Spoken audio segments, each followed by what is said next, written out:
แปลกประหลาดบ่คือหมู่เกิดมาบ่คือหมู่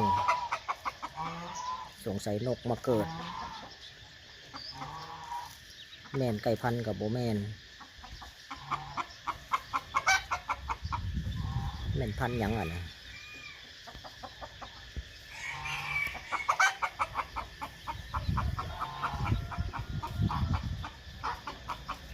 ผู้ใดเบิ่งออกว่าแม่นพันธุ์หยังนี่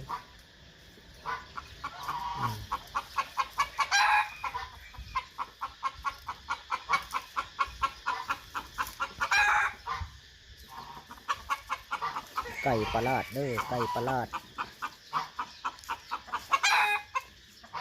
บ่คือบ้านคือเมืองเพิ่นจักแนวใดนี่เบิ่งหมู่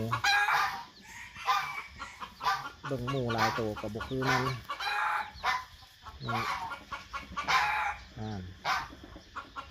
บ่มีไผคือมัน